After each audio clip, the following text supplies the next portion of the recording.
नमस्कार, जय हिंद मित्रों। आप सभी लोगों का स्वागत है अपना लक्ष्य चैनल में।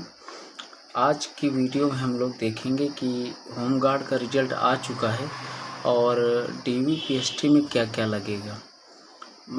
ठीक है, तो डीवी का मतलब होता है डॉक्यूमेंट्स वेरिफिकेशन और पीएसटी का मतलब होता है फिजिकल से रिलेटेड, जैसे कि इसमें आपकी हाइट मापी जाएगी और हाइट के साथ साथ चेस्ट नापा जाएगा।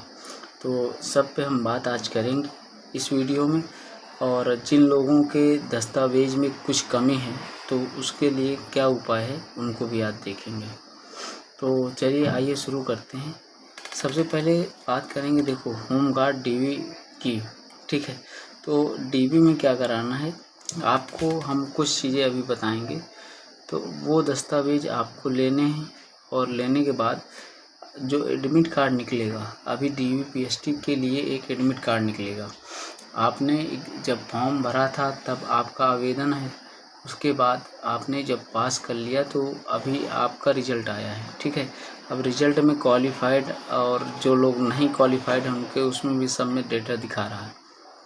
अब क्या होगा कि एक अभी बहुत ही जल्द 5 से 6 दिनों के अंदर उन लोगों जो पास हो गए हैं, क्वालिफाइड कर लिए हैं, उनके लिए एक एडमिट कार्ड जारी होगा। वो एडमिट कार्ड क्या करना है, आपको प्रिंट कराना है और वो एडमिट कार्ड प्रिंट कराने के बाद उसको ले लेना है। ठीक है, तो पहले नंबर पे तो आपको ये पता चल गया कि आपके लिए जो अभी आएगा, आपके लिए जो एक अभी एडमिट कार्ड आएगा, प्रवेश पत्र, तो उसको आपको लेना ही लेना है। ठीक है, प्रवेश पत्र वो ले लीजिएगा।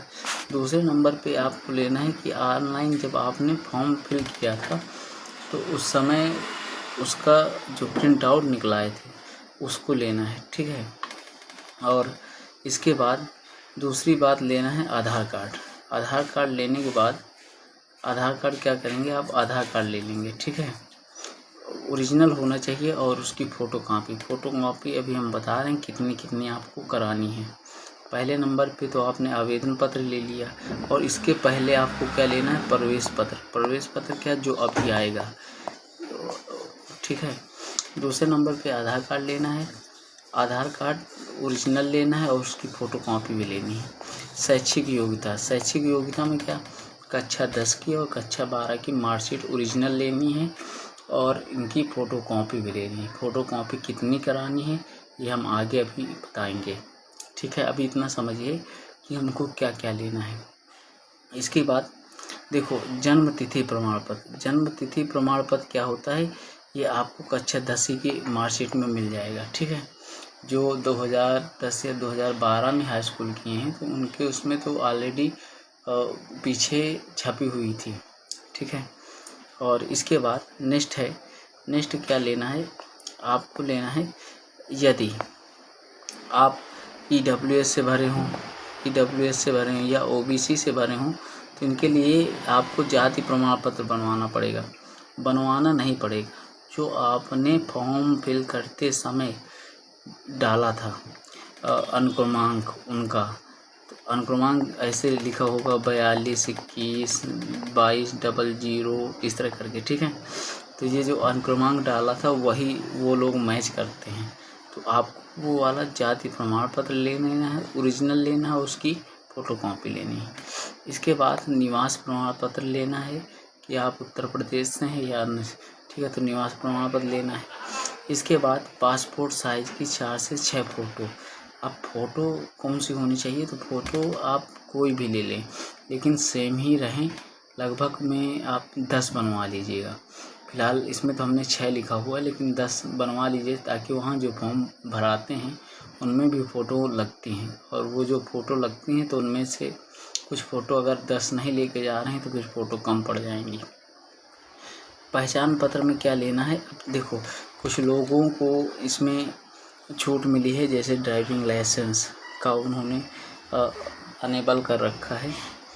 तो अगर ले रखे हैं आप, उसके लिए आपको क्या है, फिर उसके लिए आपको ड्राइविंग लाइसेंस लेना पड़ेगा। ठीक है, क्योंकि वहाँ दिखाना भी पड़ेगा। ठीक है, और दूसरी बात इसमें जो है शपथ शपथ पत्र पहले क्या होता था कि शपथ पत्र आपको लाना पड़ता था, सेल्फ मतलब अटेस्टेड करवाना पड़ता था किसी तहसीलदार से, किसी कानूनगो से, किसी मान लो डीएम से, एसडीएम से, कुछ भी इस तरह का था। तो इसमें अब वो नहीं करना आपको, ना प्रधान के पास जाना और ना ही कहीं भी, आपको सेल्फ अटेस्टेड करना है। सेल्फ अटेस्टेड का मतलब खुद से आपको सिग्नेचर करने हैं, किसी दूसरे के पास नहीं जाना है। अगला है, अगर आपने एनसीसी वगैरह लगा रखे हैं तो वो लगेगा आपका, ठीक है। तो एनसीसी वगैरह भी आपको वो करना पड़ेगा, लेके जाना पड़ेगा। अब देखो हमने क्या क्या बता दिया कि जो अभी डीवीपीएसटी का प्रवेश पत्र आएगा वो लेना है आपको, ठीक है। डीवी प्रवेश वो ले लेंगे। इसके बाद जो आपने फिल किया था उसकी आप आवेदन पत्र ले लेंगे, ठीक है। ये दूसरे नंबर पे हो गया। तीसरे नंबर पे आधार कार्ड लेना है, मूल प्रति भी चाहिए और फोटो कॉपी भी चाहिए। 10वीं की मार्कशीट लेनी है, 12वीं की मार्कशीट लेनी है, जाति प्रमाण पत्र लेना है, ईडब्ल्यूएस हो तो ईडब्ल्यूएस का भी लेना है अगर आपने वहाँ ईडब्ल्यूएस का फिल किए हैं, निवास प्रमाण पत्र, पासपोर्ट की 4 से 6 फ़ोटो, एनसीसी और स्पोर्ट, ठीक है। देखो समझ आ गया कि नहीं, इतनी चीज़ें आपको लेनी है। अब देखो सभी दस्तावेजों की मूल प्रति 2 से 300 प्रमाणित फ़ोटोकॉपी जरूर रखें। 2 से 3 आपको ये फाइल बनानी है। फाइल क्या, जैसे ओरिजिनल वाली हो गई तो ओरिजिनल वाली तो आप ले रखेंगे। दूसरे नंबर पे आप उनकी 2-2 फ़ोटोकॉपी बना के सीरियल कर लीजिए। सीरियल का मतलब एक फ़ाइल अलग फ़ोटोकॉपी बना लीजिए, दूसरी फाइल भी अलग बना लीजिए। इस तरह से 2 से 3 फाइलें बना लीजिए, तो क्योंकि 1 या 2 फाइलें वहाँ जमा हो जाएंगी, ठीक है। सभी दस्तावेजों को एक फाइल में व्यवस्थित कर लें। पहली बात तो आप फाइल में कोई रख लीजिए बकाया। अब वहाँ फाइलें क्या की जाती हैं, वापस कर दी जाती हैं, वहाँ से खुद एक फाइल दी जाएगी शायद। पहली बात तो उसका कोई कॉस्ट नहीं होता, बकाया अगर लेते हैं तो 5 या 10 रुपया ले लेते हैं। इसके बाद पहली बात तो पैसे की तो वहाँ कोई बात ही नहीं होती, ठीक है। अगला है समय से पहले रिपोर्टिंग स्थल पर पहुँच जाएँ। आपको सबसे बड़ी विशेषता ये है कि अब आप पूछेंगे कि हमको जाना कहाँ होगा, कहाँ हमारी डीवीपीएसटी होगी, तो बता दें कि आपने जहाँ से भरा है, होम डिस्ट्रिक्ट से भरा हुआ है, तो वही होम डिस्ट्रिक्ट आपका वहीं पे डीवीपीएसटी होगी, होम ही डिस्ट्रिक्ट में ही डीवीपीएसटी होगी। और अपने सामान, पानी की बोतल, आरामदायक स्पोर्ट्स शूज, हल्का आरामदायक कपड़ा, पेन पेंसिल, ये सब ले जा सकते हैं, ठीक है। अगला है, कुछ लोगों को उसमें गलती हो गई होंगी कि मेरे आवेदन में ये नहीं है, मेरे आवेदन में वो नहीं है, तो उसके लिए ये शपथ पत्र का जो है प्रारूप है, इसको क्या करना है, आपको फिल करना है, ठीक है। आप जब नोटरी से पास जाएंगे वहाँ पे आपको ये वो लोग बना के दे देते हैं, आप ये रख लीजिएगा।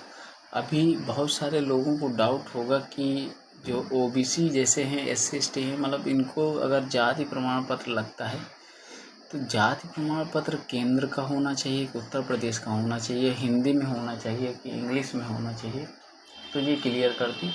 पिछली बार क्या हुआ था, जब हम उत्तर प्रदेश पुलिस का देने गए थे तो उसमें जिन लोगों का इंग्लिश से या केंद्र से होता था उनको ओबीसी में हैं, लेकिन उनको फिर जनरल काउंट कर लिया जाता था, क्योंकि उनका कहना था कि ये हिंदी में होना चाहिए, ठीक है। और उत्तर प्रदेश की नौकरी है तो उत्तर प्रदेश का होना चाहिए, ना कि केंद्र सरकार का और ना ही केंद्र का, ठीक है। तो ये बहुत विशेष ध्यान रखिएगा। फिलहाल वो तो दया भाव उनके ऊपर होता है कि वो कैसे बिहेवियर आपके ऊपर कर रहे हैं, क्षमा कर दे रहे हैं या नहीं कर रहे हैं, या तो जो भी है तो वो आगे उनके ऊपर होता है। तो सबसे पहले इतनी बात अगर आपको समझ आ गई तो बहुत अच्छा है। अब एक बार पुनः अच्छे से समझ लेते हैं कि सबसे पहले आप ये डॉक्यूमेंट्स लेंगे।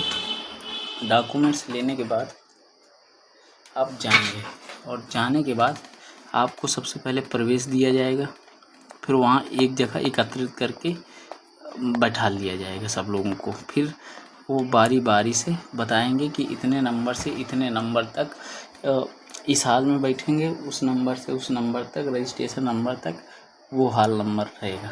ठीक है, फिर वहाँ आप लोग सब एकत्रित हो जाएंगे। एकत्रित होने के बाद फिर क्रम वाइज सब लोगों को बुलाया जाएगा। तो वहाँ आपको एक फ़ाइल दी जाएगी। फ़ाइल में आप सभी डॉक्यूमेंट्स रखेंगे और सभी डॉक्यूमेंट्स रखने के बाद अटेस्टेड भी कर लेंगे, वहीं पे फ़ोटो वोटो चिपका लेंगे। फिर उसके बाद अधिकारी के पास जाएंगे, पहला अधिकारी आपका देखेगा, इसके बाद वो दूसरे को फॉरवर्ड करेगा, फिर तीसरे को, फिर चौथे को, फिर पाँचवें को, फिर छठवें को। बीच बीच में आपके यहाँ फिंगर प्रिंट वगैरह होंगे, फ़ोटो खींचती रहेंगी, आपके आइज वगैरह सारे आइरिस की वो ले लेंगी फ़ोटो। तो इस तरह करते ये कैप्चर भी होते रहेंगे और साइन सिग्नेचर आप हर जगह करते चले जाएंगे। ये होने के बाद जब सबसे लास्ट फाइल जाएगी तो वहाँ आपको कहेंगे कि कपड़े आप उतारिए। कपड़े उतारने का मतलब है सिर्फ ऊपर के शर्ट या टी शर्ट आप उतारिए और खड़े हो जाइए। पैर के जूते वगैरह पहले ही उतरवा देते हैं, मोजे जूते कुछ नहीं पहने देते। फिर डिजिटल माप होगी, आपकी लंबाई की डिजिटल माप होगी। माप होने के बाद आपको वहाँ नोट किया जाएगा कितना है। इसके बाद आपकी चेस्ट में लगाएंगे नॉर्मल चेस्ट कितना है और फुलाने के बाद चेस्ट कितना है।